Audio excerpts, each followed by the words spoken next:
Hello and welcome to Fireside Fairy Tales. My name is Rory, and you're watching the Varietal Literature YouTube page, which is a group of writers from Vancouver who just kind of like narrative. And what we do here on Fairy Tale Tuesdays, on Tuesday nights, is I read folk tales, old folklore, from various sources, all the way up to sort of more modern weird fiction when the season is appropriate. Just sort of old tales that I don't really want to have die in the dust, if you will. And what we're going to look at tonight is something that has always kind of haunted is the wrong word and the right word. Like, it works for the pun here, but has always bothered me, which is famously the song goes, if you've been shopping anywhere in North America or really in Western culture, I don't know how far the reach is of the song, but at least those. You've heard the song go, scary ghost stories of Christmases long, long ago. And I remember at one point being in a mall, hearing that, and turning to my mom when I was a kid, and being like, hey, Mom, what are they talking about? Like, it's Christmas. It's not Halloween. What do they mean? Christmases long, or scary Christmases. Scary ghost stories from Christmases long, long ago. And at the time, my mother had said, well, it's a reference to Dickens, to Ebenezer Scrooge and the Three Ghosts and all of that. And I will say at the time it didn't really satisfy me because it seemed, I don't know, it just didn't seem like it seemed like such a specific reference to make it such a general way. Over the years, though, I've read a lot. Oh, look at that, we already have spam. Hello, spam. You're at it early today. So what we're going to do with spam is forever hide it. Okay, and yeah, the over the years, though, as I have looked into folklore and so on, what I've come to realize is that actually winter in general, not Christmas, of course, is in winter, but it's not the only thing going on in winter. Winter in general has historically been associated to a lot of different ghost legends, and it's not hard to understand why. There's sort of two things to keep in mind when you're thinking about where ghost stories tend to accumulate. Over the summer, we read a bunch of stuff, spring and summer, on this channel on Fireside Fairy Tales. We read a bunch of stuff about the Norwegian seas, a bunch of folklore from the Norwegian seas, specifically reading the entirety, actually, if you didn't realize it, of Jonas Lie's book. Actually, I'm pretty sure it's Lie, but The Weird Tales from the Northern Seas. And in that, there's a lot of references to, like, Draug, which are kind of ghosts, kind of undead, who want to sink other people in the sea. The point is, the sea is one such basis of where a lot of, like, spirits and hauntings tend to occur. And I think there's a pretty obvious reason why. Back then, especially, a lot of people disappeared and died at sea. And in the same way, in the winter, walking through forests, people, you know, if they broke their ankle or something, couldn't walk home and froze overnight in the forest or whatever else. People just disappeared in winter. It was a lot of darkness, a lot of wind. It's much quieter than normal, so every sound you hear is emphasized. And as a result, winter is actually kind of scary if you don't have a bunch of street lights on and things like that. We associate it to a very peaceful time because we tend to live in generally pretty unnatural spaces that are very controlled. But if you put yourself in the headspace of an old folk tale setting, old folklore settings, where you would go through long paths in dark forests where you might not see a person for hours, if not days, in a time when you would get 4 hours of sunlight and the rest was nighttime and sharp chills and cracking branches from the brittle cold and wind, well, that's scary, and a lot of people died. And so then you start to get these legends. And basically, ghost stories come out of places where lots of strange sounds and stuff happen, and lots of, you know, creaking houses and whatever else. But also they tend to come out of situations where a lot of people will unexpectedly die, because a lot of ghosts are basically people that weren't properly buried or didn't have proper rituals around their burial, and therefore are seen as somehow stuck in this world. We're not going to get too much into the burial thing, mainly because I'm concerned about Christmas stories. But that's what we're doing. We're going to look at a collection of various stories, some from Germany, or not Germany exactly. Germany's actually a relatively new concept as a country. Germanic, anyways, traditions. And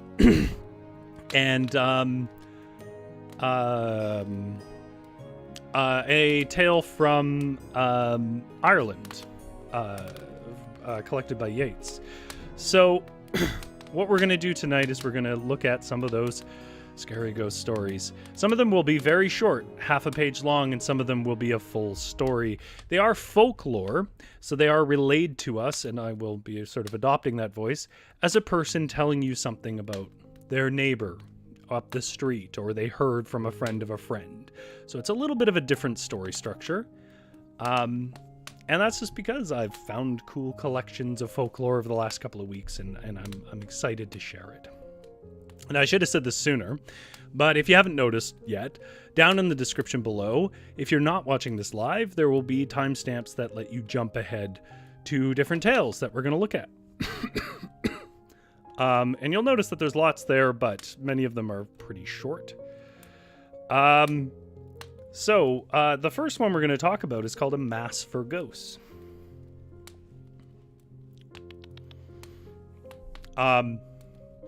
Now, Mass, of course, means it has the same meaning as it does in Christmas, which I think most people know, but if you don't, Christ Mass is a reference to Mass, like holding Mass, like a Catholic tradition of, you know, collecting in church en masse and going through prayer and worship. So what this title is really saying is this is about a Mass that occurred just for ghosts. And actually, we've seen this trope before in stories that we read in the summer.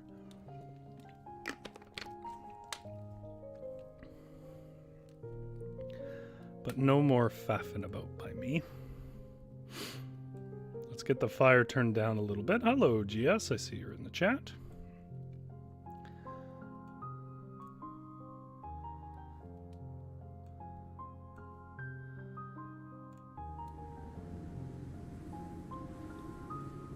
Put a little bit of a chill in the air.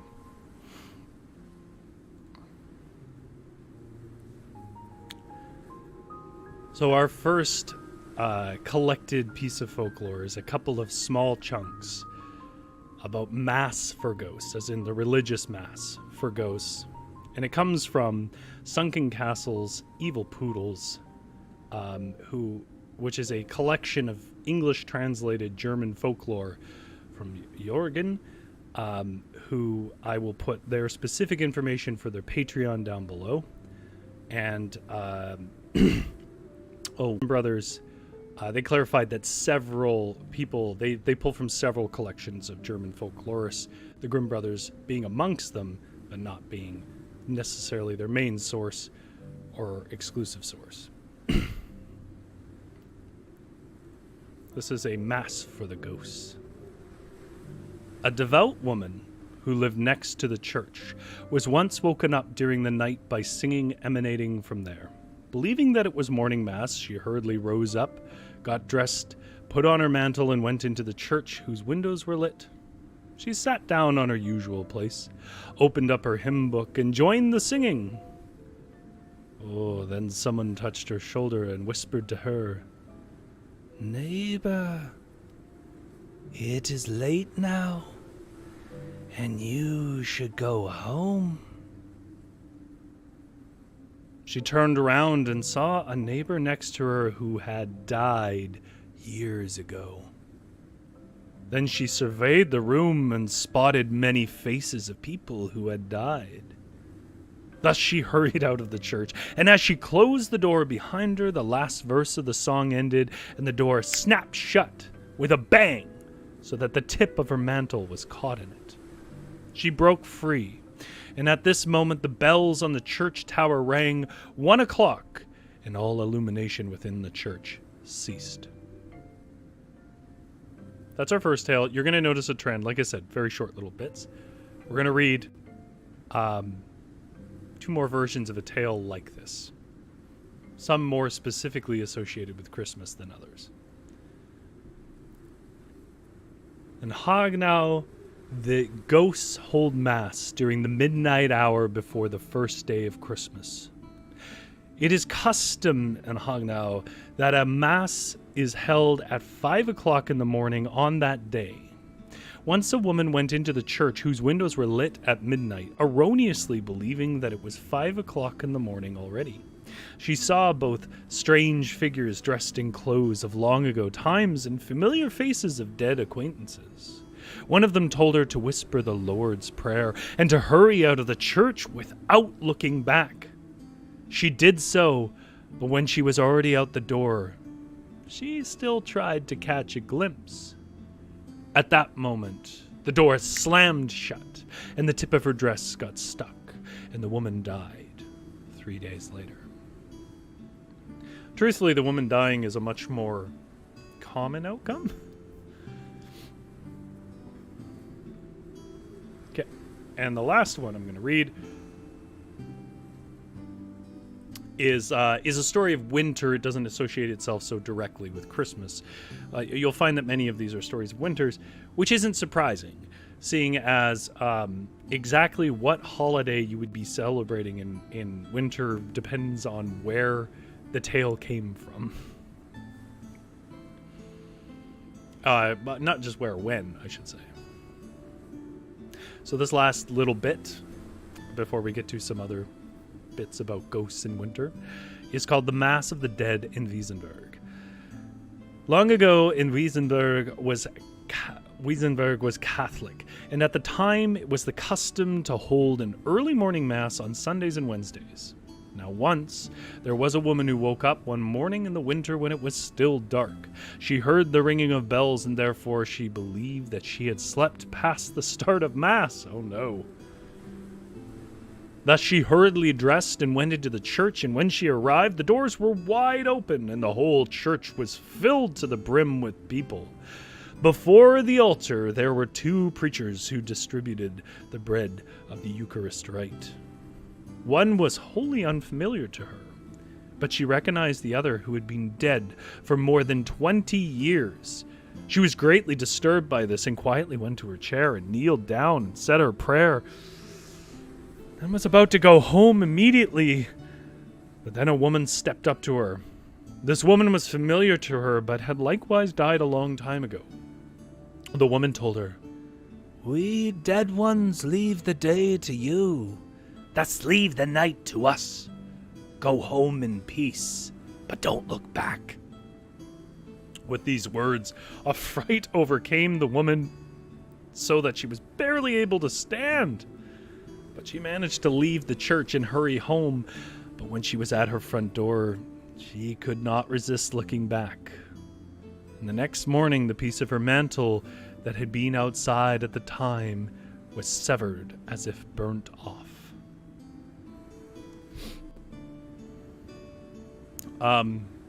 The translator points out what I think is obvious to anybody who has gone to Sunday school. There is a heavy link here between Lot's wife and the Hebrew legend of Lot leaving Sodom and Gomorrah and being told not to look back, and she does and turns to a pillar of salt. There's this idea of not following those instructions and looking back. You'll see consequences from torn dresses to straight up dead. GS says, "Beware awakening too early and rushing to Mass prematurely." I don't know if you meant that to rhyme, but it does. It sounds like a good little aphorism. Okay, so that means we need to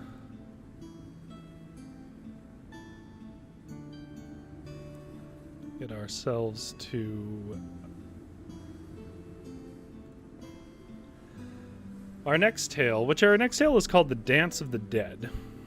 I'm sorry, it'll take me a minute to get there, but the Dance of the Dead is another short tale. The last tale, the Irish tale, is going to be our longest tale this evening. Mostly, again, what I'm trying to track here is the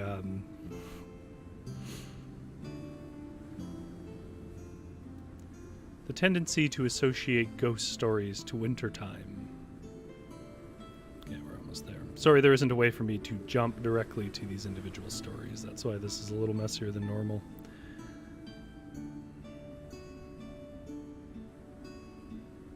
There it is.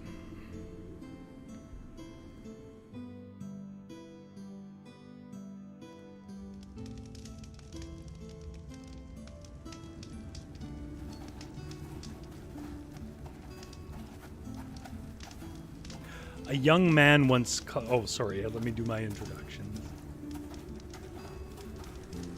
This again is from Sunken Castle's Evil Poodles.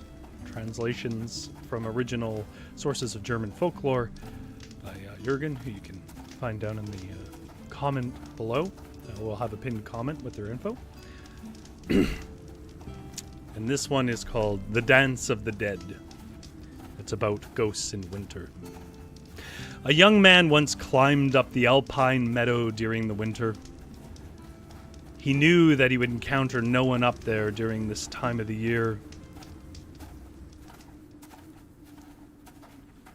He spent the night in his hut, but woke up and went outside in order to relieve himself. When he did so, he noticed that there were lights in the hut next door. Shadows were moving past the windows as if people were dancing there. He thus went to the hut and peered through the keyhole, and now saw several couples spinning and dance. He'd not seen any of these people before.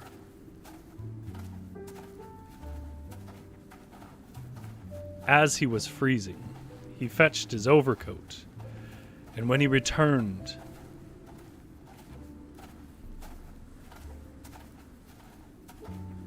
he peered through the keyhole again.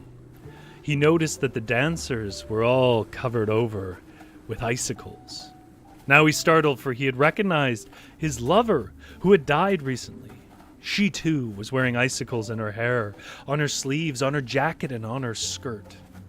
He shuddered and hurried back into his hut, crawled into his bed, and pulled his blanket over his head. And then there was a knock at his door. He didn't dare bid the knocker to enter, but then the door opened on its own. And his lover, Emma,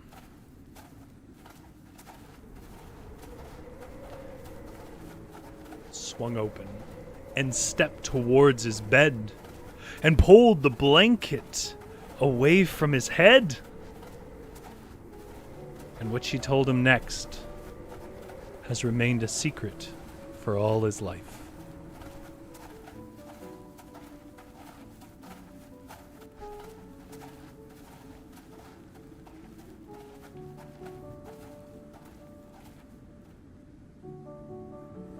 And unfortunately, that is the end of that that one. I do like the visual that Jess points out, the visual of icicled ghosts up in a cabin alone in the Alpine. You kind of get the sense of like why it's a creepy time. This next one was interesting to me because it is about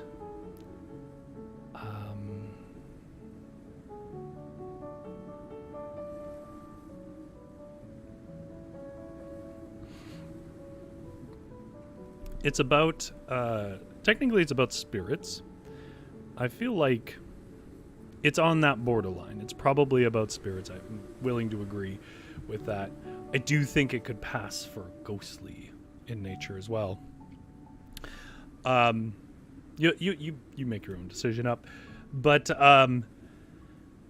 because it's more about a ritual that occurs in winter and how it gets kind of infiltrated in a fairly innocuous way, but that is also a little bit creepy. So let me do something really quick here.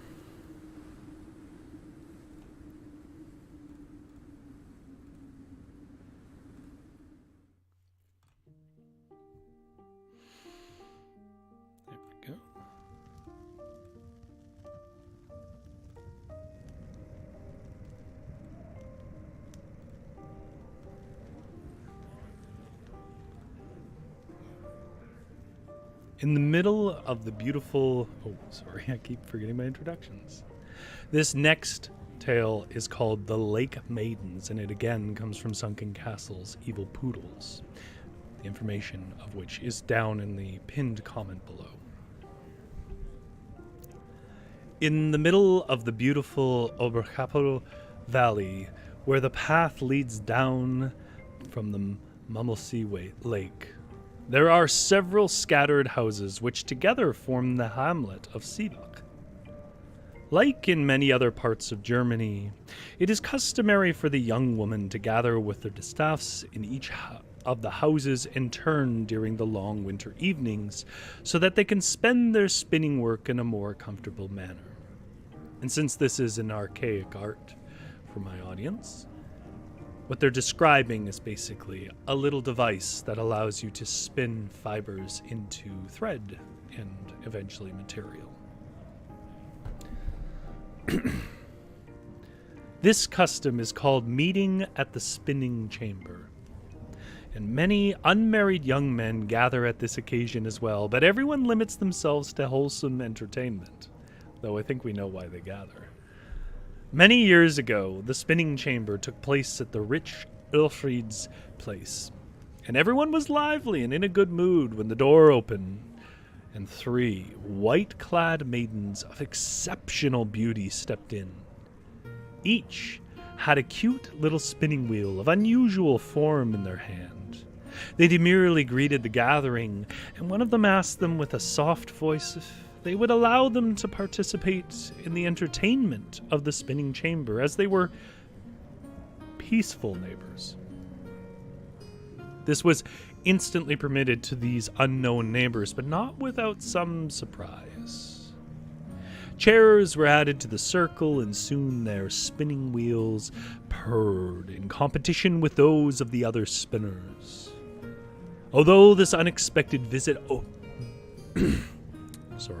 Through this unexpected visit, the open, cheerful mood of the small circle was disturbed, and everyone felt a certain shyness.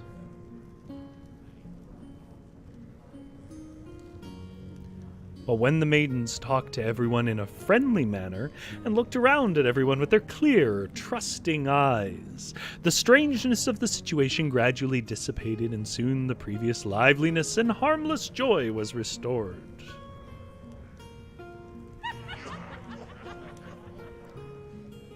From now on, the 3 strangers were present at every spinning chamber, and as soon as dusk arrived, they appeared, but as soon as the bell struck 11, they took the staff and spinning wheel and left, and no pleading and cajoling could change this. Nothing could convince them to stay past the 11th hour.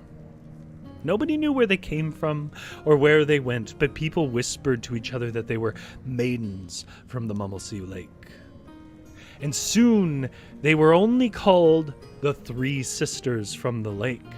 They knew many new songs with lovely melodies and told beautiful stories. Maybe I'm a lady from the lake. And the spinners brought fuller rolls and finer yarns than ever before, even though their yarn could not compare in fineness and silver sheen with that of the strangers. The young men were inexhaustible in their praises of the charming sisters, which led to many small fights with the girls, but these were never angry at the sisters from the lake, since their behavior was always demure and honorable. It was the son of the rich Ulfrid, who had become besotted with the lake maidens and lost his heart to one of them. Thus he was the one most upset that they left so early every evening, and at one time he struck on the idea to set the wooden wall clock back by an hour. As soon as he thought of it, he did so. Under jokes and laughter, the time passed this evening as well. Finally, it struck 11 instead of the midnight hour, and the maidens took their spinning wheels and left. The next morning, the lumberjacks went past the lake. They heard strange whimpering.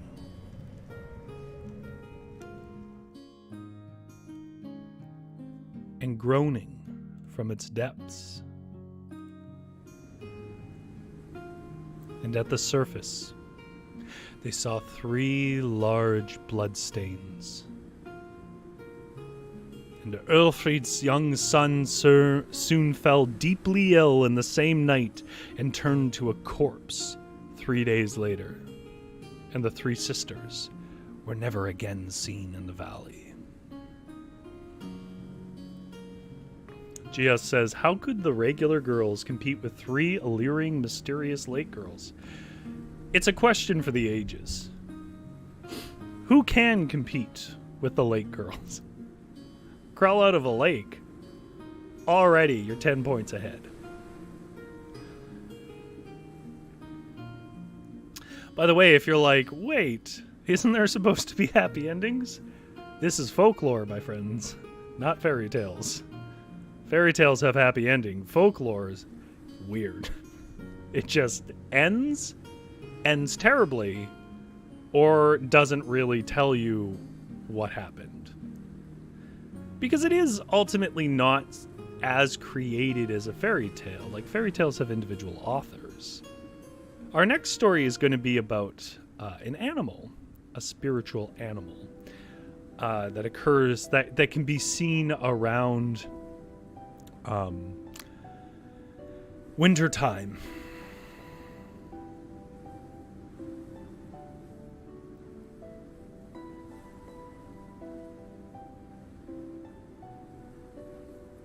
There it is.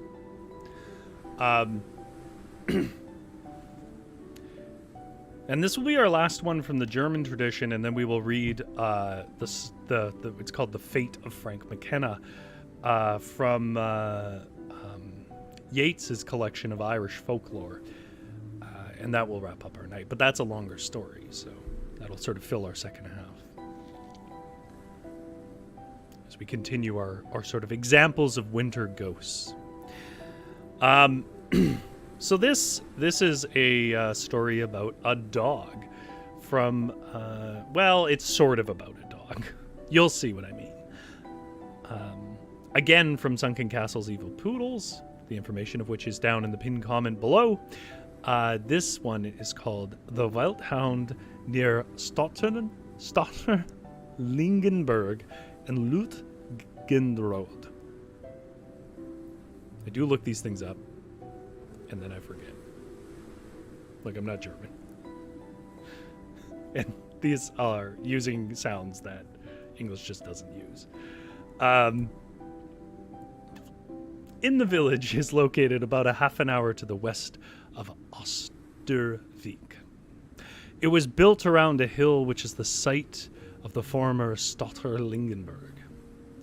There used to be a major forestry office next to the convent in a building on the northern side of the hill.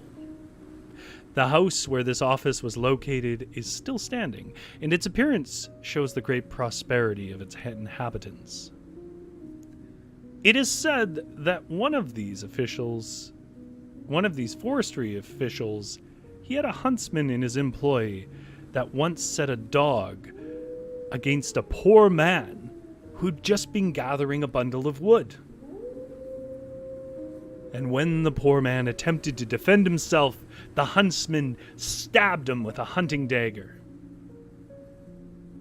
Well, soon after, the huntsman fell ill, and in his fever-racked state, he could not stop thinking about his monstrous deed.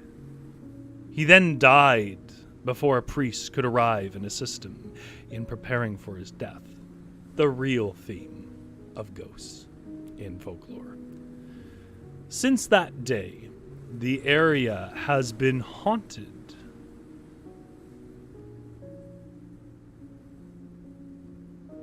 by an enormously large dog.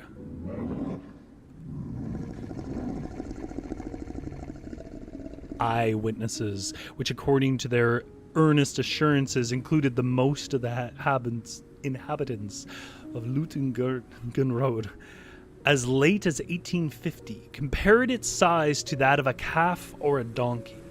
The Welthund, or world dog, called thusly because it has been spotted in many places, is also said to have great resemblance to a donkey. It is described as being gray on its back and white on its stomach and having large, fiery, swollen eyes. It is most commonly encountered by people during the winter after darkness has fallen, and most frequently between 10 or 11 o'clock at night. Its point of origin is within the gable of the forester's house. It rises from the ground beneath a chestnut tree where the huntsman was buried. For the huntsman was not granted a place in the graveyard because of the murder he committed. It always jumps over the fence at a particular spot, but returns via a different path. It never hurts anyone, but all dogs that sense its presence show their fear through whining or hiding, even if they do not see it. The huntsman who was transformed into the Welthund was also often seen in the Heiligen Monastery, which might be explained by the fact that the forests there were under the jurisdiction of the same forestry official.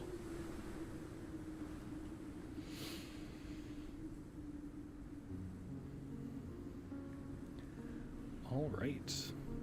And those are some German tales. I gotta be honest, like, it was an excess of options. I wanted to pick stuff that had some texture. We're gonna look at one more longer tale of a ghost born of winter. But you know, the overall point here is that, like, do these things, is the song wrong for saying, oh, tales of ghost stories from long, long ago? And the gist of it is, no, they're not wrong at all. Traditionally, there are tons of ghost stories wrapped around winter. Stop that wind for a bit. Give you a campfire back.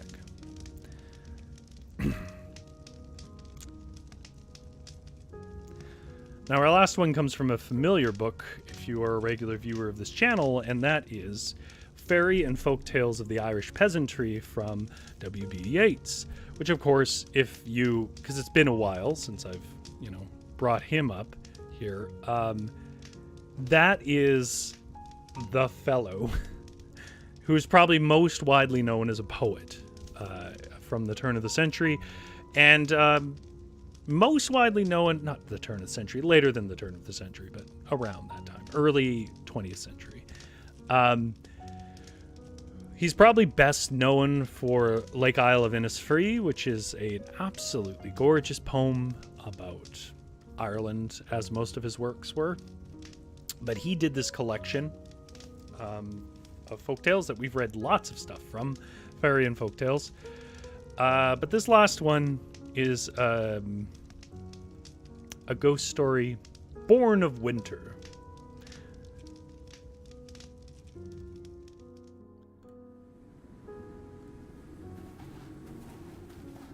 All right. Let me just get a drink of water here. GS says, I love these tales tonight. They're really unique. Yeah, they're true folklore. Like, it's a gamble to do folklore, because ultimately I sell this stream. I don't make any money off this. But if you have the means, there is a buy me a coffee in the description. You don't have to do that, though. But the what I sort of put forth is that you're going to hear stories on this show. And you know, folklore kind of rides a line. How much of a story is it really?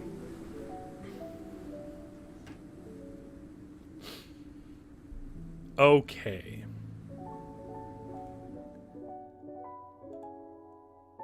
There lived, this story is from Fairy and Folk Tales of the Irish Peasantry by a collection by W.B. Yeats.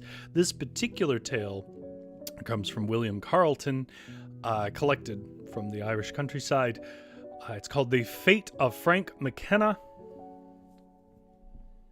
There lived a man named McKenna at the hip of one of the mountainous hills which divide the counties of Tyrone and that of Monaghan. This McKenna had 2 sons, one of whom was in the habit of tracing hares of a Sunday whenever there happened to be a fall of snow.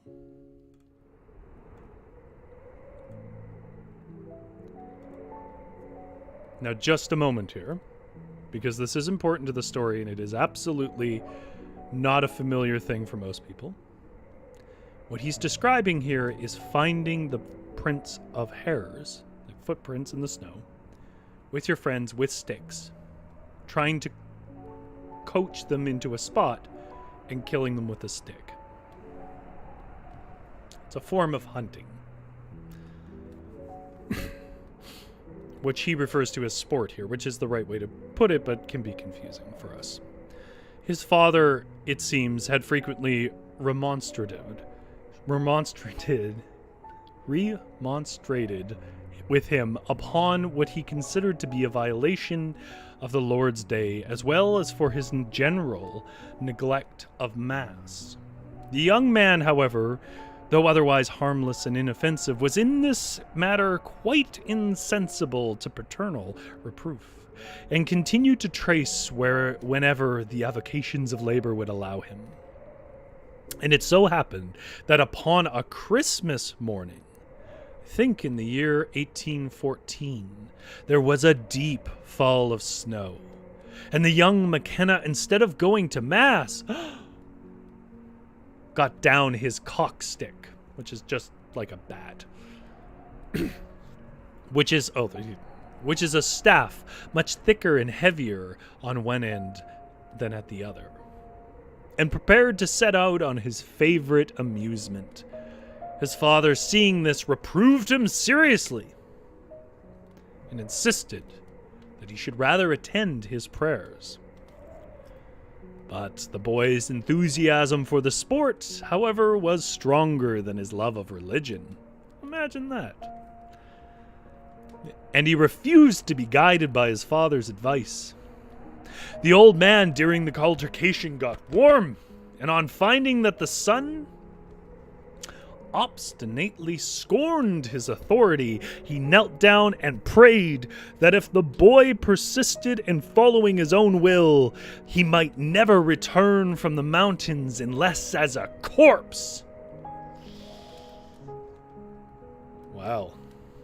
The imprecation, which was certainly as harsh as it was impious and senseless, might have startled many a mind from purpose that was, to say the least of it, at variance with religion and the respect due to a father.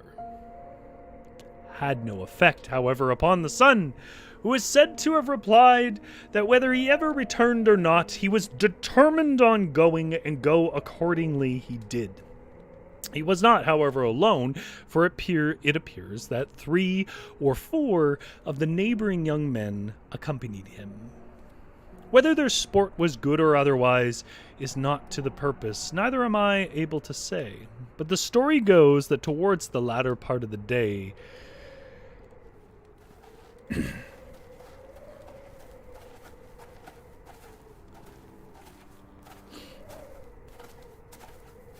they started a larger and darker hare than they had ever seen, and that she kept dodging on before them bit by bit, leading them to suppose that every succeeding cast of the cock stick would bring her down. It was observed afterwards that she had also led them into the recesses of the mountain, and that although they had tried to turn her course homewards, they could not succeed in doing so. As evening advanced, the companions of McKenna began to feel the folly of pursuing her farther, and to perceive the danger of losing their way in the mountains should night or snowstorm come upon them. They therefore proposed to give over the chase and return home, but McKenna would not hear of it. "If you wish to go home, you may," said he. "As for me, I'll never leave the hills till I have her with me." They begged and entreated him to desist and return, but all to no purpose. He appeared to be what the Scotch call fey. That is, to act as if he were moved by some impulse that leads to death, and from the influence from which a man cannot withdraw himself. At length, on finding him invincibly obstinate, they left him pursuing the hare directly into the heart of the mountain, and returned to their respective homes.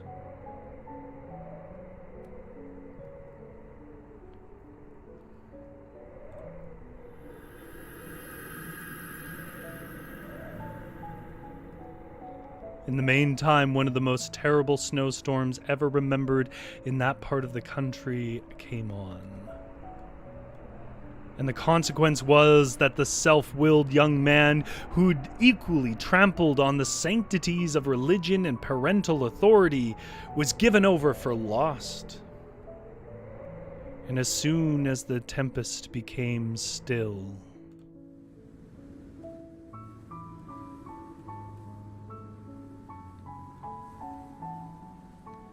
the neighbors assembled in a body and proceeded to look for him. The snow, however, had fallen so heavy, not a single mark of footstep could be seen. Nothing but one wide waste of undulating hills met the eye wherever it turned, and of McKenna no trace whatever was visible or could be found. His father, now remembering the unnatural character of his imprecation, was nearly distracted. For although the body had not yet been found, still by everyone who witnessed the sudden rage of the storm and who knew the mountains, escape or survival felt to be impossible. Every day for about a week, large parties were out among the hill ranges seeking him, but to no purpose. At length there came a thaw, and at last his body was found on a snow wreath lying in a supine posture within a circle which he had drawn around him with his cockstick. His prayer book lay open upon his mouth, and his hat was pulled down as to cover it and his face. It is unnecessary to say that the rumor of his death and of the circumstances under which he left home created a most extraordinary sensation in the country. A sensation that was the greater in proportion to the uncertainty occasioned by his not having been found either alive or dead. Some affirmed that he had crossed the mountains and was seen in Monaghan, others that he had been seen in Clonay, in Emmyville, and 5 Mile Town. But despite all these agreeable reports, the melancholy truth was at length made clear by the appearance of the body, as just stated.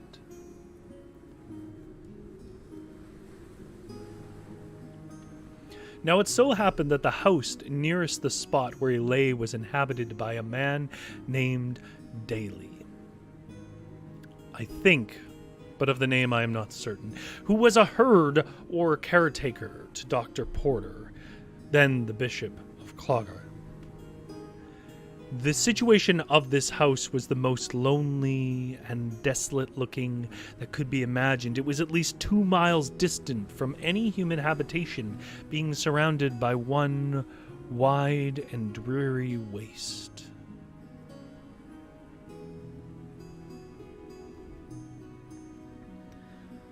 Of a dark moor. By this house lay the root of those who had found the corpse, and I believe the door of it was borrowed for the purpose of conveying him home. In other words, they took the door and laid the body upon the door. Be this as it may, the family witnessed the melancholy procession as it passed slowly past their hut and out through the mountains, and when the place and circumstances are all considered, we may admit that to ignorant and superstitious people, whose minds even upon ordinary occasions were strongly affected by such matters, it was a sight calculated to leave behind it a deep, if not terrible, impression. Time soon proved that it did so. Pardon me, I just need to have some water and adjust a bit here.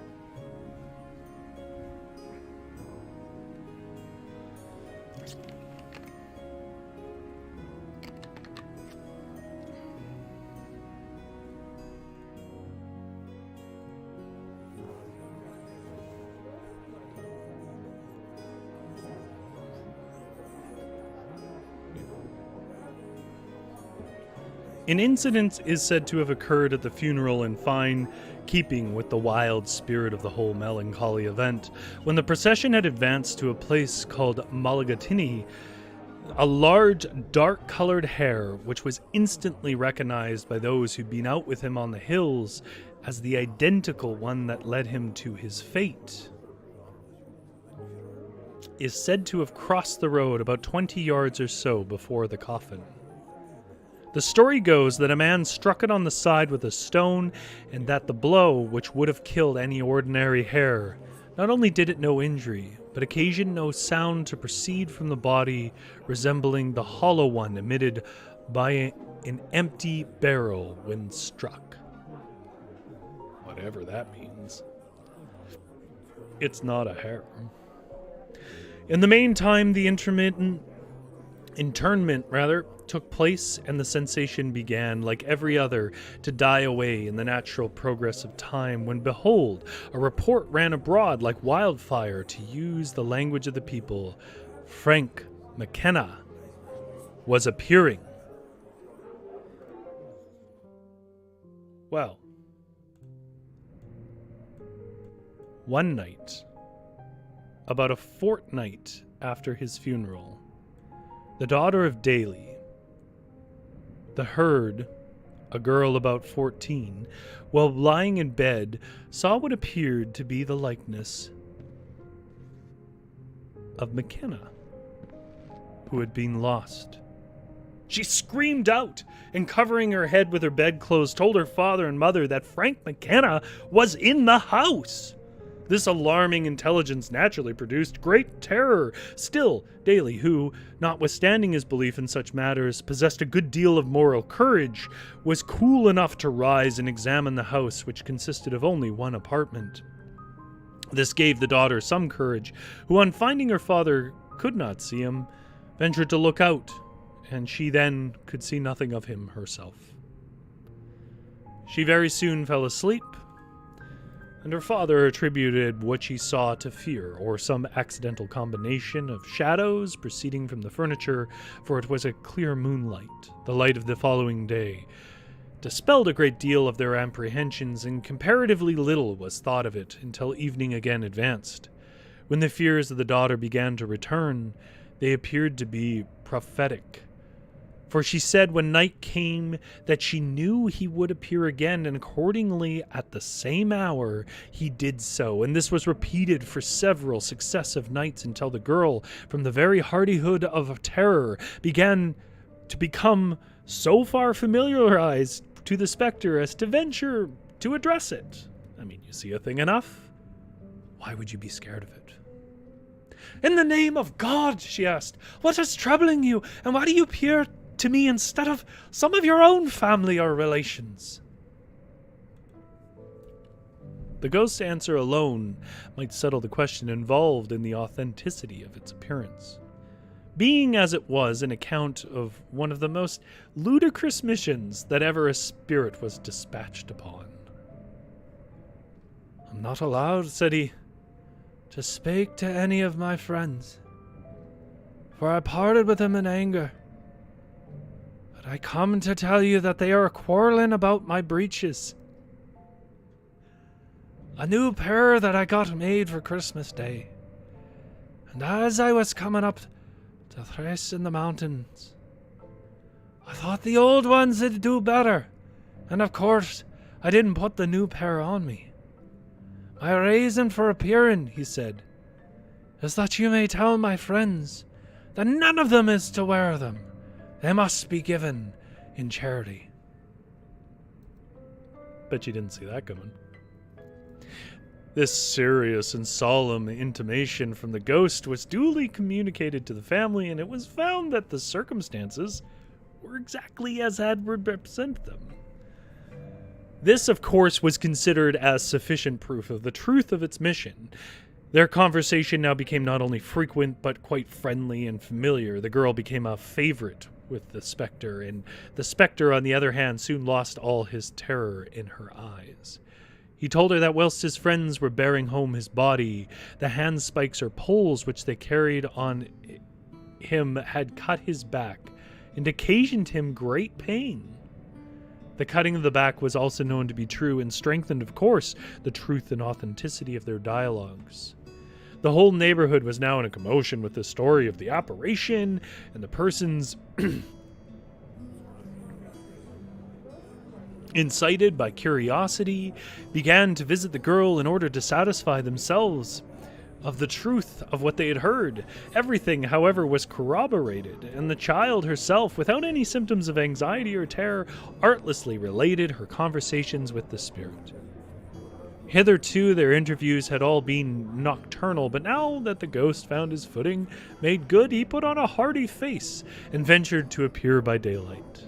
The girl also fell in states of syncope, where the fits lasted. Long conversations with him upon the subjects of God and the Blessed Virgin in heaven took place between them. He was certainly an excellent moralist, and gave the best advice. I bet he did, because he learned. Swearing, drunkenness, theft, and every evil propensity of our nature were declaimed against with a degree of spectral eloquence quite surprising. Common fame had now a topic dear to her heart, and never was a ghost story made more by his best friends than she made of him.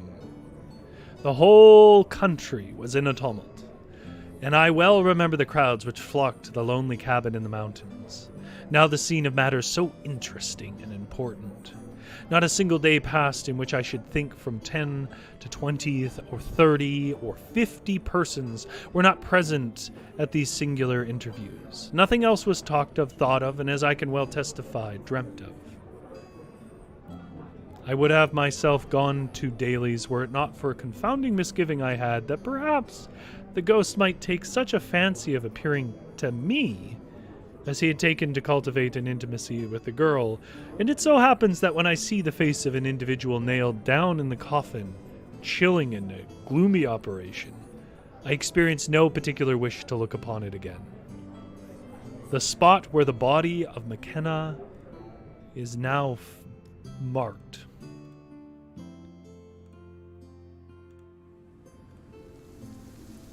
by a little heap of stones, which has been collected since the melancholy event of his death.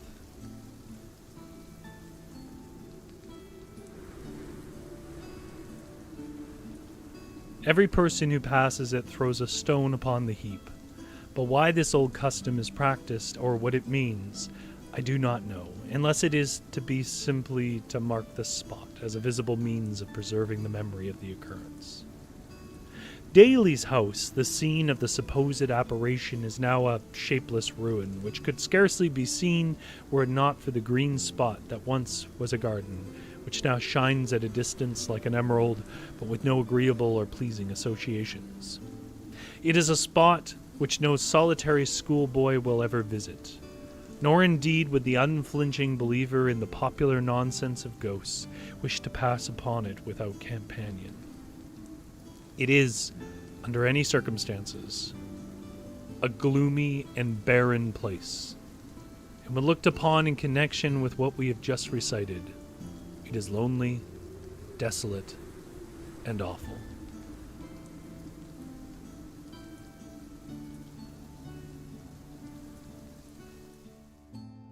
that.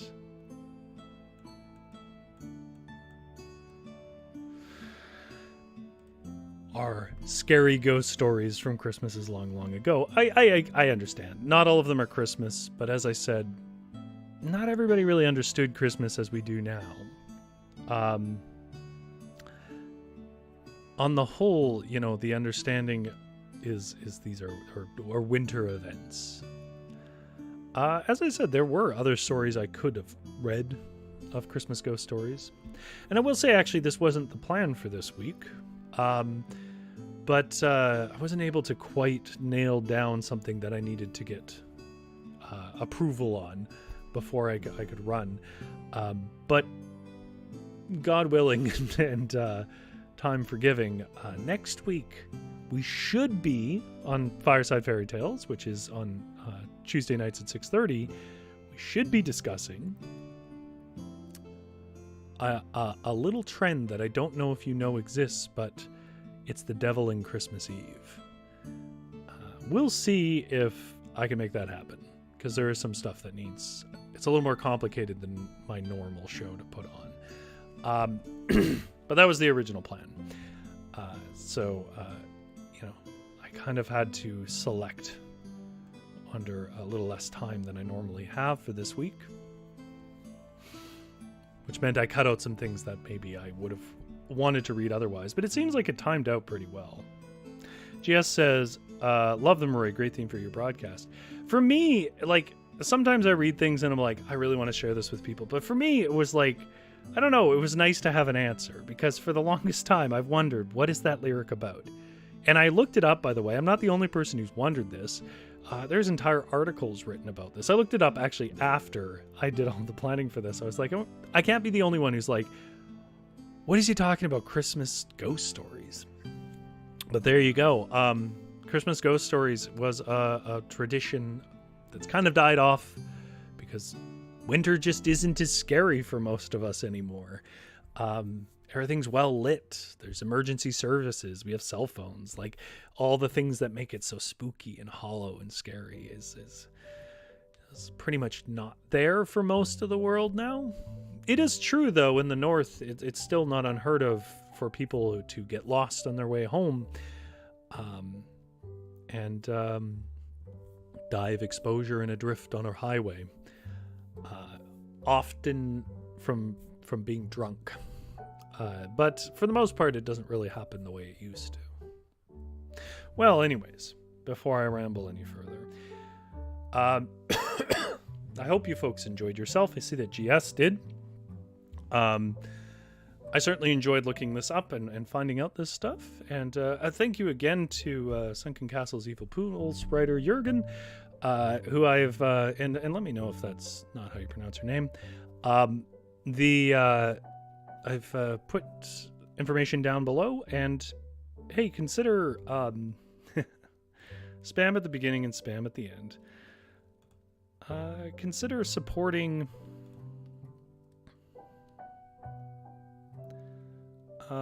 translators like that, and consider giving me a like. And if you haven't subscribed, you know, consider that as well. Thank you very much for coming by. I'll keep the fire going. You have a good sleep.